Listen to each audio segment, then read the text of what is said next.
Hello and welcome to the Decibel Boost podcast, the official music podcast of the website Surreal Resolution. I'm your host, Robert, proud investor in Lootbox Coin. And with me I have... Todd Howard has become self-aware. We're all going to die. And... Hey, wait, do Microsoft own us now? I guess. They own everything and everyone. Which, everybody cheers about that, but really, we should be all concerned that a big, multi-billion-dollar corporation is buying up a bunch of smaller indies. I'm getting Disney flashbacks. I'm getting EA flashbacks. And that's not a good sign. Why don't you just go and play Skyrim on your Alexa thing? Nah, I'll just play it on my Motorola pager. Ooh, very nice. Can you talk into the side like a taco? Seriously, we're overdue for an N-Gage comeback. Oh, the N-Gage. Yeah. Like, as you can tell, E3's going on, so expect some gamer jokes and puns in here somewhere. It's basically all anyone cares about, so... I mean, how badly is this going to affect our numbers, if we're even doing numbers? Who even listens to this? Is it your grandma? Hi, listeners' grandma. You really shouldn't be listening to this. It's highly inappropriate. Yeah. Pretty much. Yeah, we are on episode 85, which is probably the age of the grandma in question. So, yeah, see, I managed to link that together. So, how y'all been doing? Let me start by telling you how I spent my weekend. Warriors! Warriors! MVP! MVP! Yeah, I had a very fun Friday night. The official sports team of Flavortown. Here. Although, man, that was kind of a letdown on the other side, but I won't get too deep into that. Wrong forum for it. But yes, my hometown, home state, home area, Bay Area, Golden State Warriors are the NBA champions again, and it felt so good. Not quite as good as last year, but good nonetheless. And to celebrate that, I've just been enjoying a weekend off, which has included me, fulfilling a promise I made to myself that I would buy NBA 2K18 on Switch if they won on Friday, which they did. So I did. And I can tell you this. Watching that update loading screen on the game was far more entertaining than the latter half of EA's E3 conference. The latter half? Only the latter half, not the whole of the conference. Well, that's when I got really, really bored to tears with the Command and Conquer mobile stuff. Ugh. Yeah. Yeah, that was just... Who asked for that? Who, I say, who? EA's shareholders? Evidently. And yeah, aside from that, I've just been enjoying some much-needed time and rest inside, enjoying all the E3 shenanigans and cringe and maybe cringe-anigans. Wow, that was a cringy portmanteau. Okay. Yeah, but it's not as cringy as, say, Todd Howard saying fuck. Yeah, that's so weird. Can we just talk about that for a second? Yeah. He already sounds really weird talking. Like, I don't know why, but his face doesn't match up with my conception of his voice. That's already weird enough. But he sounds like someone who should not say fuck. And he's been working at Bethesda. He's been working at Bethesda for 25 years. He does not look that old. He has like the same anti-aging thing Hiro Araki does. Yeah. Also, something Vince Staple and Hans Zimmer. Yeah. Oh yeah, that was the thing that happened. Game trailers are weird. But GameTrailers.com was excellent. Go watch Easy Allies. Anyway, Mark, what about you? Let's see. Well, okay. Well, yeah, I mentioned to y'all last week that I had new internet installed and it went pretty well. I just hope it doesn't rain that much tonight because shit tends to be fucked up. But anyway, like it is over here with me. Yeah. Yeah. But they're gonna have satellite internet because that's what I can afford. Because, well, what do you expect? I live in Bumblefuck, Alabama, so There's that, and of course, like many others, I've been watching all the EA stuff, E3 stuff happening around this week, and see all their reactions, the praise and the salt, especially the salt. Oh, the salt. Man, like, I'm sorry. I know this is me being salty here, but how the hell are all the gamer nerds not getting excited at a fucking Andrew WK concert? It's like, I'm just looking at that, and my inner Reggie is looking at them going, what's wrong with you? Oh well, at least we got a Doom sequel coming out, so we already know the best game soundtrack of 2019. Or 2020, whenever Doom Eternal comes out. Yeah, just as long as we get another performance of Mick Gordon, Matt Halpern, and Sonic Mayhem, we'll all be good. Sonic Mayhem, that was the other guy. Yeah, he was the guy who did the Quake soundtrack. I gotta keep that in mind for later.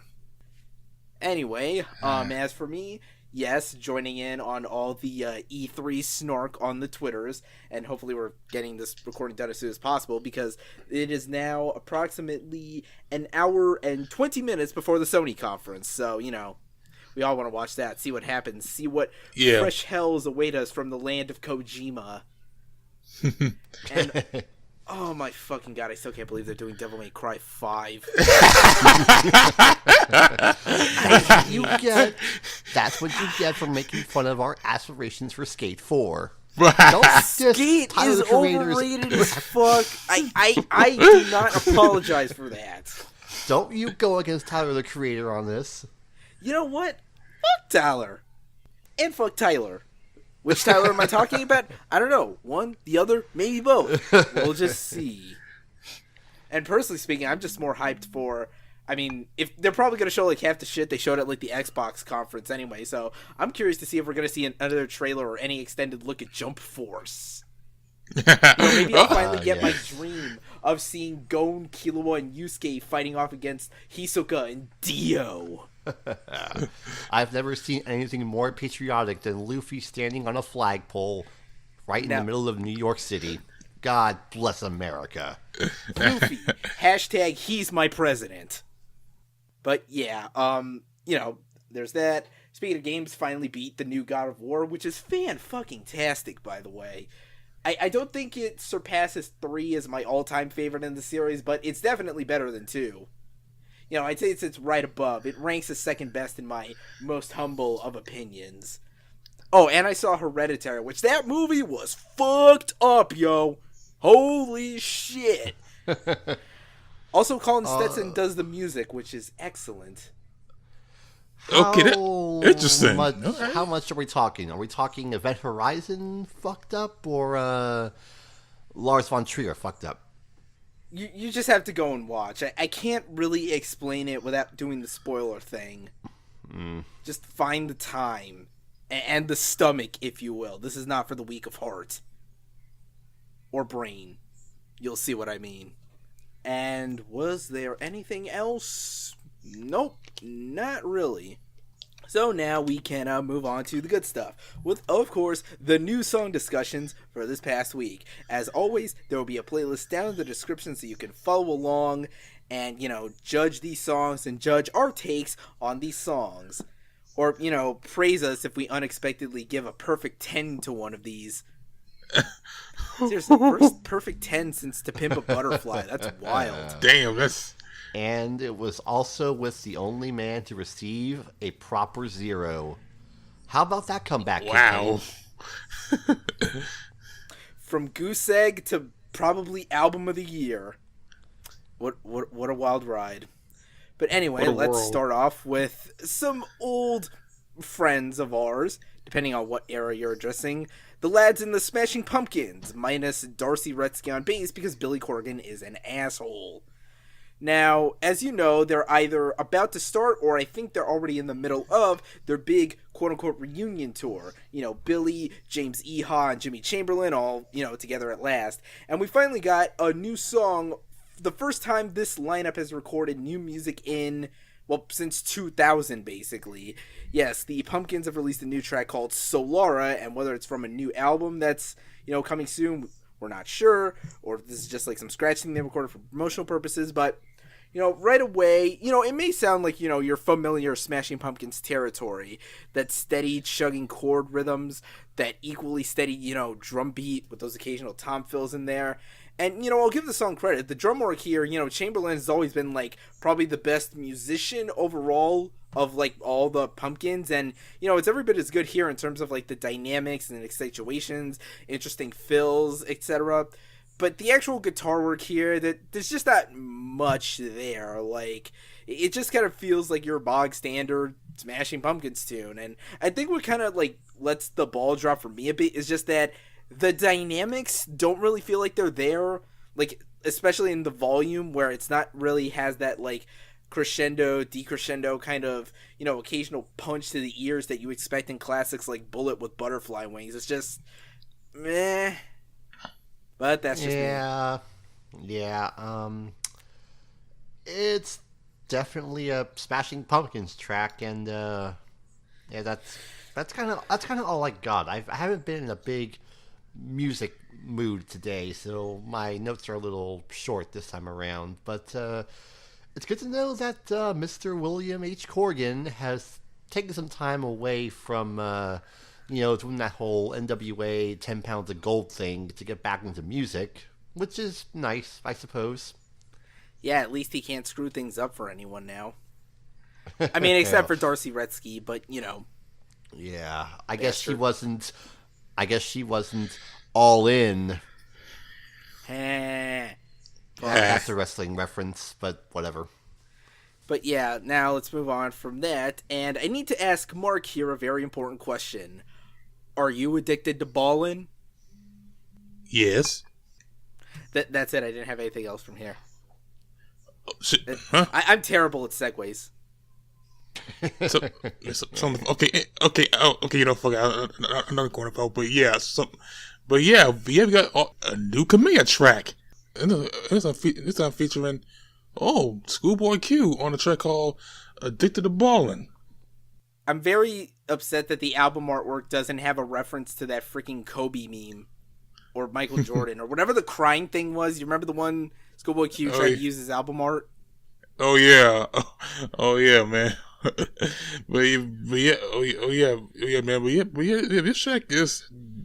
This track just got the simple, premise, like she did the bomb because she loved making that cash, she loved making that dough, which I wish I could relate to. I mean, like making money too, but I guess it's not like her. And it is think about that more, club hop vibe to it because it is produced by Mustard on that beat hole.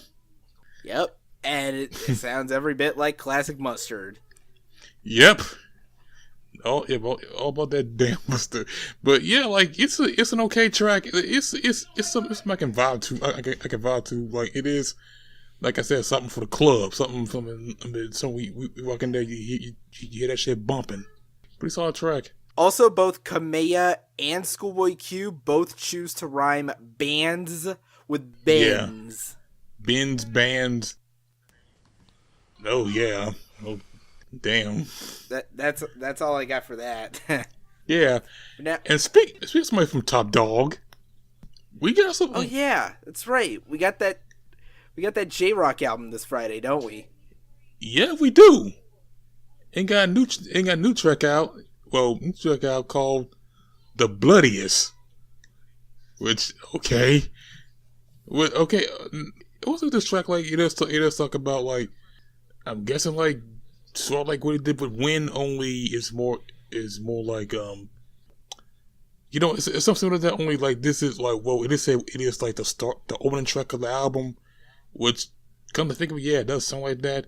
Like it's like about how like he worked for this shit with these various like battles, scars, and tribulations, downfalls from situations. I bounced up my dedication and comes to my participation, and the beat this guy got this this very organ sound, all produced by Jake One, Boy Wonder. Yeah, that's what it's called.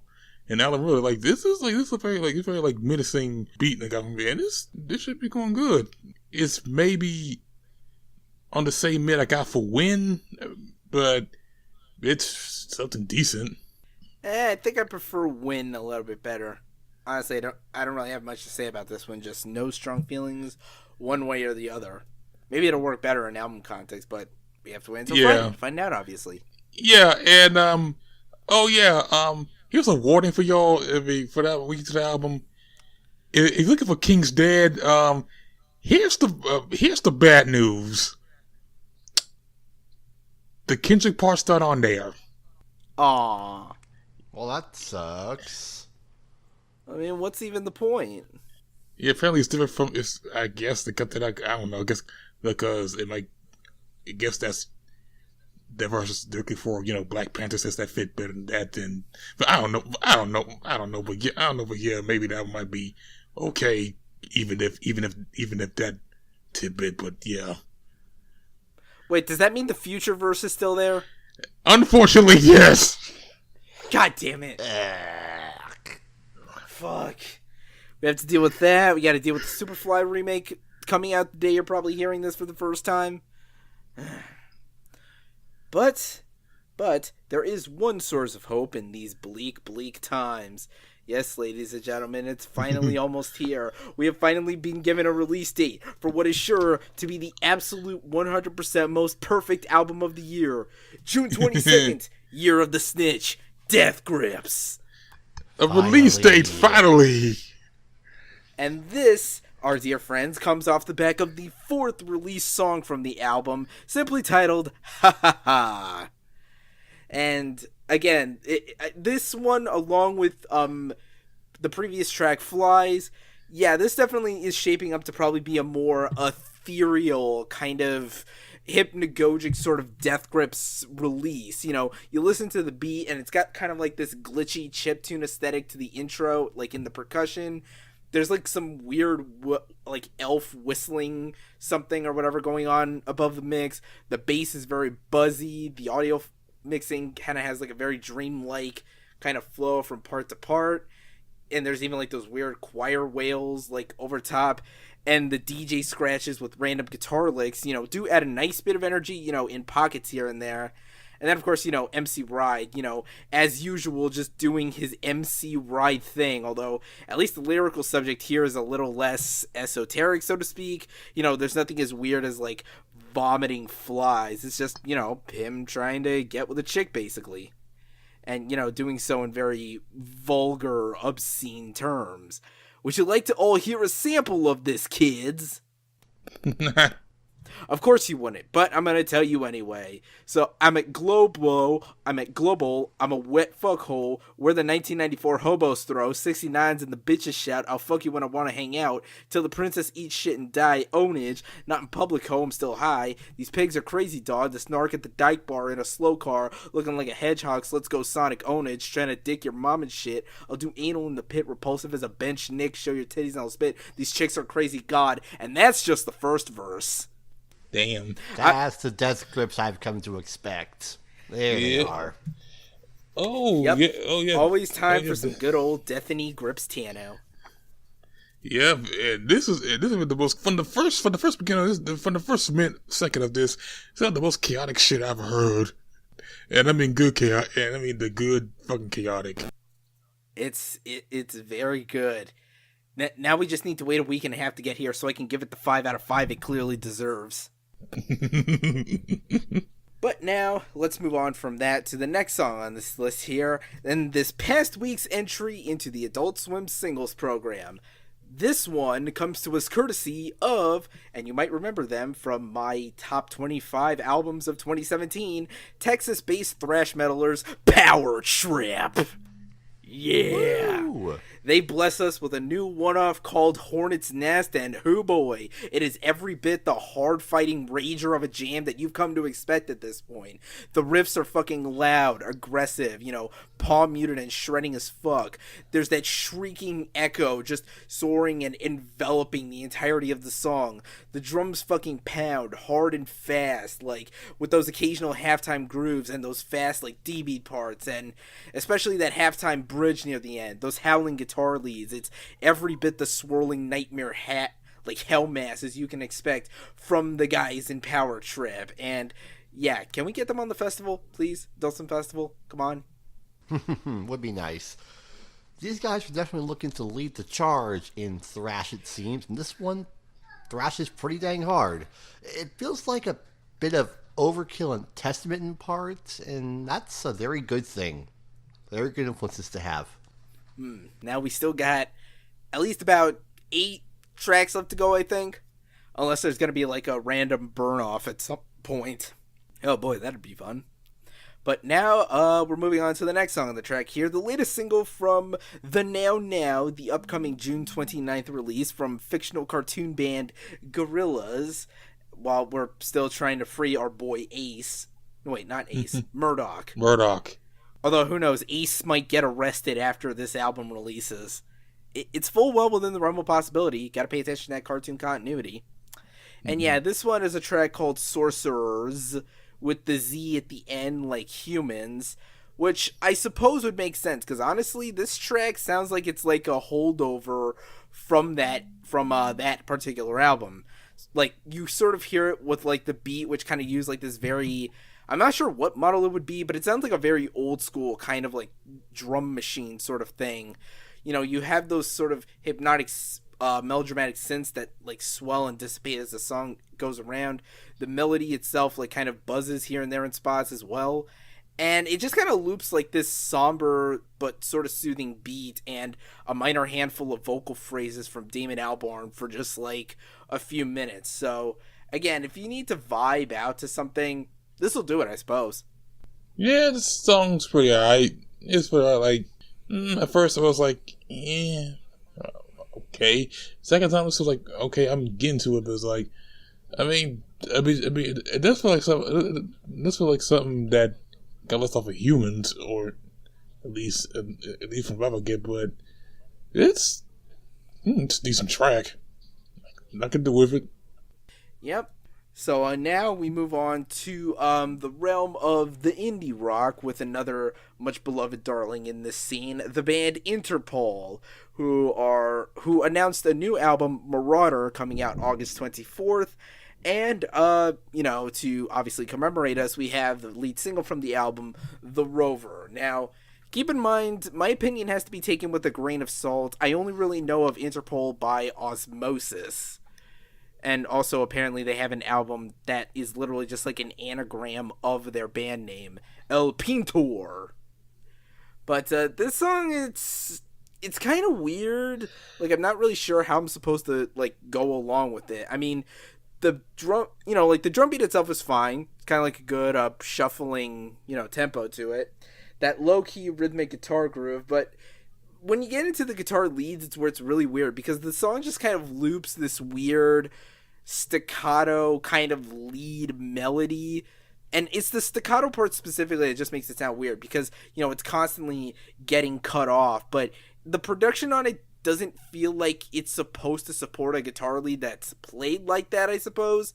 And it's even doubly weird when it's contrasted against like actual proper like elongated like guitar melodies. And, to be fair, while there are some nice, like, howling guitar melodies that add kind of a decent post-rock vibe to it, again, all these parts just kind of, like, I'm just not sure what I'm supposed to come away with from this. It's just kind of, I really don't get it. Maybe if I knew more about Interpol, it would make more sense, but, I mean, at least it's not Arctic Monkeys. Yeah, Interpol's never been a band I got super deep into either, so it's some alright indie rock, I suppose, and I really can't say much more than that. But now we can move on to another album that is coming out the same day, and this one is a band that I actually am quite familiar with. It's a group called Nothing. Which I'm sure has one of the most search engine optimization friendly names of all time, just up there with Wrong. By the way, I have to check if these guys have ever toured together, because that would be a funny bill. Nothing, Wrong, get it? I thought it was funny. But yes, it appears the Shoegaze Trio is dropping their third full-length album, Dance on the Blacktop, on August 24th, and so we have the lead-off single here, Zero Day, and it's certainly a Nothing song, alright. I know their particular style of shoegaze with occasionally in spots like a slightly more aggressive touch or a slightly faster sort of tempo and how they play it, but this one seems pretty laid back and standard. You know, that steady halftime beat with the repetitious chord progression with like the fuzz cranked up to holy hell.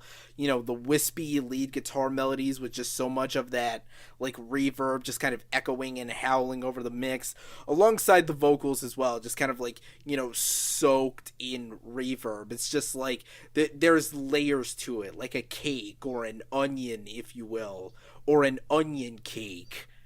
So that would probably be nasty. Ugh. Ew. Are they like ogres? Maybe.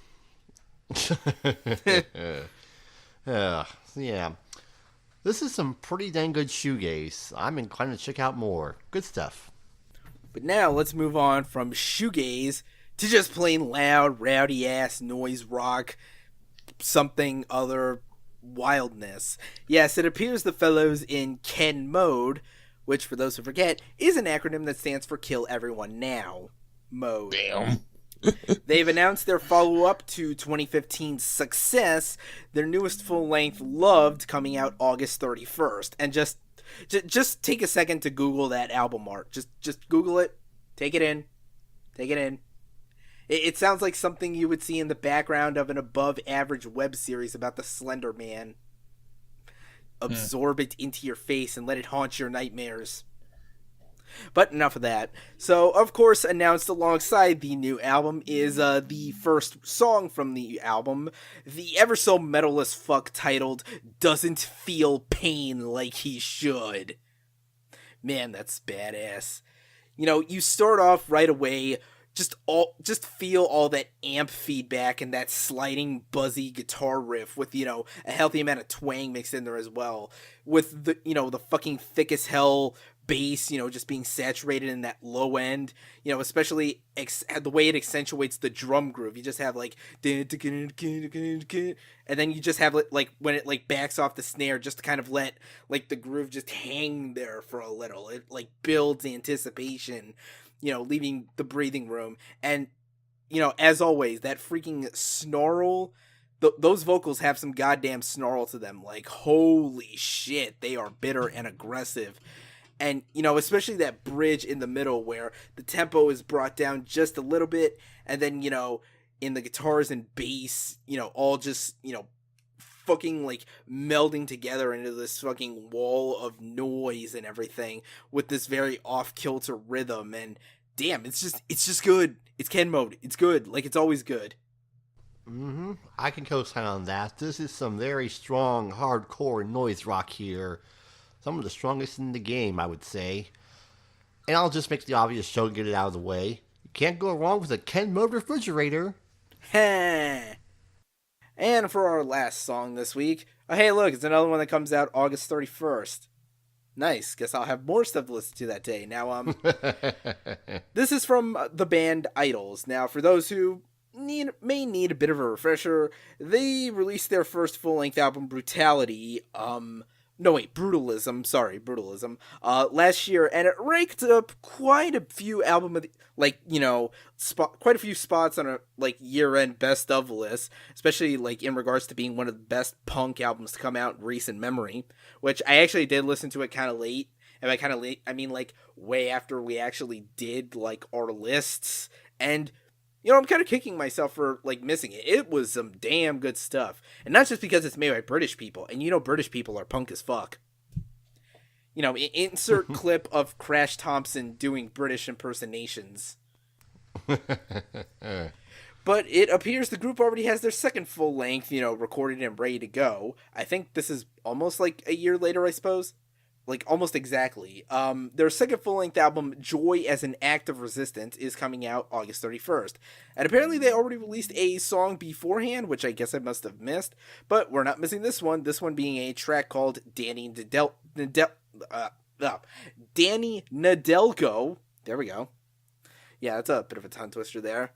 Okay, so for the song's subject matter and why it's called that, it's a song that is very much pro-immigration. As, you know, Idols tend to be fairly left-wing, in case you couldn't tell by the fact they're punks. And, you know, I think they said, Joe Talbot said that Danny in particular is just a friend of theirs who happened to be an immigrant, so I guess it made a good name of reference. And, you listen to the song, and it's a little bit more on the optimistic end of Idol's tracks.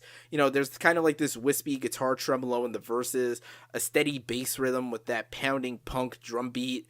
The guitars get a little bit of that overdrive sort of twang in the verses. And, overall, there's just so much, like, I guess, hope and positivity in how he tries to root for, the concept of, allowing immigration just, like, without fucking so much bullshit stigma attached to it, essentially. I like it. Yeah, it's pretty good. It's just, I kind of don't feel anything too strong about it musically. It has a strong message, and it's a great positive message, but for me, it's just alright. Nothing too overly fancy, I guess.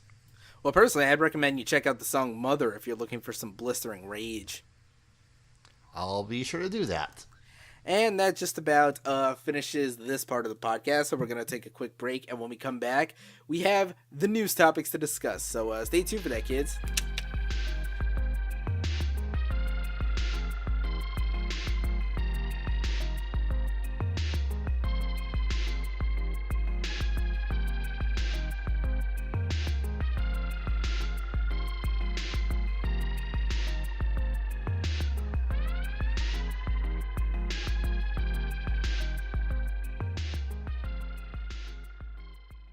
And we're back.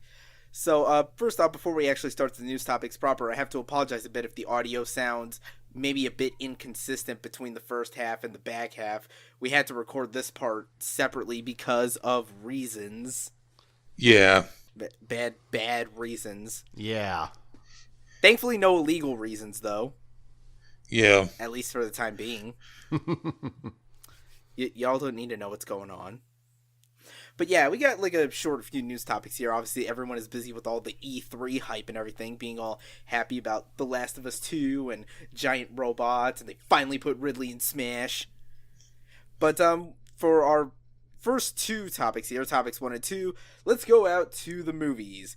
This time, not for any biopics in particular, but with various musicians, getting into the acting game, or doing it again if you're this first one, because we have the first official trailer out for what is now the fourth major iteration of the classic 1935 musical A Star is Born.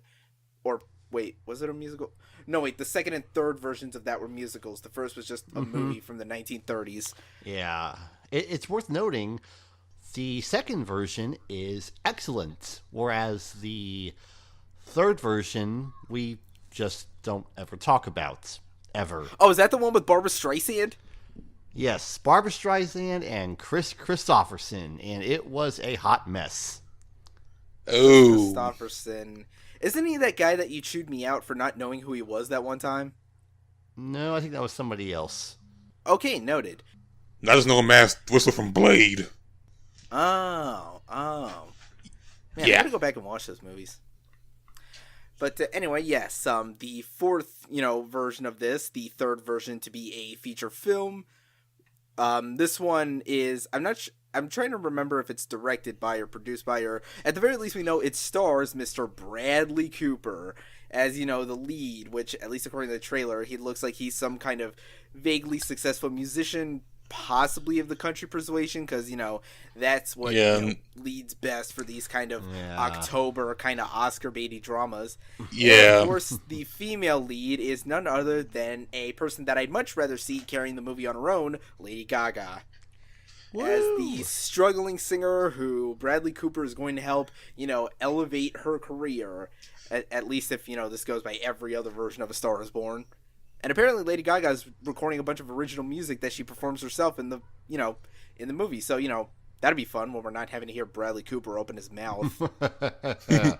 A few things to note about this. This is also being directed by Bradley Cooper. Oh, yeah, right. And he is listed on here as both a producer and with a screenplay credit. Oh, yes. Yeah, that too. And going through the cast list, we have some interesting names. We have Sam Elliott in this film. We have Andrew Dice Clay as this film. playing the character Lady Gaga's playing's father. We have Dave Chappelle in this film. Oh yeah, I saw that in the trailer. That was fucking weird. Yeah. That's a big surprise for me, I guess. I guess we have will be acting more. We have straight off of Hamilton, Anthony Ramos, and introducing as herself, Halsey. Wait, what? You're making that last one up. No, I'm not. It's on Wikipedia, therefore it's true. Why? I didn't see that from the trailer. Or maybe she was there and we just didn't notice because she's such an anonymous personality otherwise. Yeah, and all of the articles I can find about this movie say that, yes, Halsey will be starring in this film for some reason. Oh, hey, boy. Sam Elliott, woo! Yeah, but you still have to deal with Bradley Cooper in the lead, which, look, I don't know. It's just, I don't generally like, I remember Silver Linings Playbook, which we unfortunately let happen and just forget that it happened. I just don't generally like him as, like, I guess a straightforward actor. I mean, he's barely only good at, like, comedies. Like, let me put it like this. The only times that I've ever liked Bradley Cooper in a movie was in the first Hangover, and whenever he plays a CGI raccoon who steals people's arms and makes fun of you for being named Taserface. Taserface! Yes. What a good rabbit he is. Yeah. That's basically my Bradley Cooper stance. But hey, there's Gaga and Dave Chappelle. Mm-hmm. That's true. Maybe that'll balance out the Cooperiness of everything. And now remember you mentioned Halsey in here, which, oh damn it. I don't know why she's in here either, but apparently Hollywood thinks she's a rising star for some reason. Yeah, just wait for that 8 Mile style movie. That's happening. Put the feature her and G-Eazy. But at least for this one, you'll only have to wait until October 5th for it. 2 days after my birthday. Oh. Yeah, so now let's move on from that to our second trailer here. This one less directly musically themed, but it does happen to feature a couple of musicians themselves in this. So there's a project that's coming out soon. I didn't jot down the release date for it, though, called White Boy Rick, a sort of comedy drama based on a true story about the youngest ever FBI informant / drug money hustler, whatever, the titular White Boy Rick, just at age 14, doing, the kind of stuff that you would usually only see in the background of rap music videos. And yeah, it looks like it's going to be, at least from the trailer, a kind of offbeat mix of, that sort of gang drama with some weird, like, white trash comedy bits thrown in there. And there are a couple of rappers that are cast in, named roles in the film. Chiefly our boys Danny Brown and... Yeah. Which one is this? Yo Gotti, YG, Young Gangster? YG. Whatever. YG. That guy. Yes, if you're looking for them in the credits, YG is listed as Leo Curry. There's like 3 Curry brothers in this movie, none of them named Denzel. And then, of course, Danny Brown's character named Black Ed, which I don't think I saw him in the trailer, or if he was there, it was just kind of a fleeting glimpse. Because I sure as hell didn't hear him, though. Trust me, I would have heard Danny Brown. Yeah. He'd probably be cackling and talking about, like, Persona 4 or something.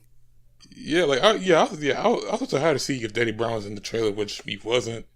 I mean, I did see a glimpse of YG though, and I noticed like a few other actors there. Like, I noticed that one Curry brother, that was the Blue Ranger from that Power Rangers movie last year. So I went from Power Rangers to Chapter the Bando. Oh, you mean Power Rangers sponsored by Krispy Kreme? Yes, Krispy Kreme. No, I'm not even kidding. That was actually a plot point in that movie. Yeah, no, I saw it too. At least on TV. It's like, well, it's on TV. And I can... But yeah, I mean, obviously, this one, I don't know how big of a thing it's going to be, though I wouldn't be surprised if it seems like the kind of thing that is teetering on sneaking its way into sort of like the Oscar circuit or, the year-end Film of Awards. I mean, it's got Matthew McConaughey in it and everything as the dad. Yeah, I mean, this is actually slated for release on. Go ahead. Yeah, I think it might be one of those movies that people would say, "Oh, let's get an Oscar," but in the end, don't get shit. But yeah, it's worth noting. This film has had a delayed release 3 times over. It was supposed to be released back in January, and it's been delayed to the point where it's coming out on September 14th. Wow, that's a lot. Okay, so basically, kind of early for Oscar season, or at least too early that it might be forgotten. Yeah. Hey, you never know. There could be some surprises. But yeah, I suppose, I don't know, maybe. I may give it a watch if there's nothing else out that weekend. But now let's move on to our last topic this week. And once again, we must dismay the fact that we are not getting Army of the Doomstar ever. Or at least not the version we all want. You never know. But all is not lost in the realm of Metalocalypse, for you see, they have finally been inducted into the Rock and Roll Hall of Fame. Oh, wait, sorry, I have my notes smudged here. Actually, they are just being featured in an exhibit in the friggin' Hall of Fame. A new one called Stay Tuned, Rock on TV. The name is pretty much self-explanatory. It's an exhibit that showcases the intersection of the evolving medium of television with the ever-so-beloved realms of rock and metal music. As per the official description given, from The Ed Sullivan Show to The Voice, rock and roll has shaped television, and vice versa. The special exhibit tells the story of how TV launched rock's iconic stars, brought them into our homes, kept them in the spotlight, and connected them to us with music and visual imagery. And there's only a couple of pictures that at least in the Metal Injection piece here that I found. One that sort of gives a broad view of like the some of the shows featured, and another, of course, Metalocalypse specifically. And it won't surprise you, these images come from a tweet embed courtesy of Metalocalypse co-creator John Schnepp. Yes, and from what you can see here, yeah, it just looks like there's a bit of concept art on the Metalocalypse end. Like Murderface, Nathan, Toki. And the description reads, quote, adult animated series Metalocalypse portrayed fictional death metal band Deathclog. Series co-creator and voice artist Tommy Blotches says the characters, Nathan, Squizgar, Toki, William, and Pickles, are, quote, an amalgamation of many visual, musical, and attitudinal influences, including such artists such as Cannibal Corpse, Typo Negative, Yngwie Malmsteen, and music scenes including death metal and crust punk. Those crusty bastards. Yeah. What's curious is that this is part of a much larger exhibit, which, going through this post from John Schnepp, the Metalocalypse section is right in the middle of a piece showing Archie, Josie and the Pussycats, the Banana Splits, Gem and the Holograms, Schoolhouse Rock, and Johnny Bravo. Since when does Donny Osmond rock and roll? Get that out of my face. I guess because he's an Elvis impression guy, maybe. That I mean, counts. Unless there were other, like, rock artist cameos that I'm not aware of. I mean, come on, if you're going to go all the way, why not talk about when Uncle Grandpa featured the Melvins and Andrew WK? Oh, he did this episode once. I almost want to read it here, but I can't because it's, like, very small. Yeah. But, it's worth noting that, at least according to Metal Sucks, the exhibit also features panels on other things like The Ed Sullivan Show, Saturday Night Live, and, naturally MTV as well. Mm-hmm. There's even a video trailer here, which I did not get a chance to watch, because reasons. I'm watching it now. It's set to, of course, Dire Straits' Money for Nothing, and it has an interview with Paul Schaefer, from David Letterman. Has a little bit of that Cyndi Lauper, Girls Just Want to Have Fun video. Some music video clips I have no idea about. And it just ends on a clip of Darlene Love promoting the exhibit. Yeah, that sounds just about right, I suppose. Mm-hmm. But, maybe there's some other, visually interesting stuff there. I mean, obviously it's got to pitch itself pretty broad, although if there was a deep cut or two in there, I wouldn't mind. Maybe someday we can all plan a trip to Cleveland, Ohio, and then make a road trip over to a certain other city in Ohio where we can bug a certain ex-editor-in-chief. I'll be sure to wear all my Warriors gear when we go there. Cleveland, at least we're not Detroit. I understood that reference. Oh, that's another thing they should put in there. Peter Griffin's obsession with Kiss. Which, whatever happened to that, by the way? That was actually one of the funnier recurring gags, and then it just, disappeared. It disappeared when the show died and turned into a zombie. Oh, yeah. Save it for your cracked think piece. Coming soon. Think piece? No, I'm going to write a whole book about animation and how it died. Oh, God. You sound like one of those... This is not the time for the discourse, man. Come on. Actually, no, it wasn't animation. It was sitcoms. I have a book planned about sitcoms. If you say so, pal.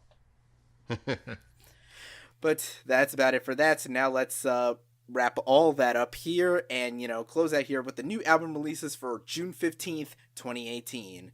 Starting at the top, one I forgot to actually mention in the proper list here, the first full-length project from the latest Tad Mullenix, a.k.a. Dobbery, a.k.a. Other Persona X Altera.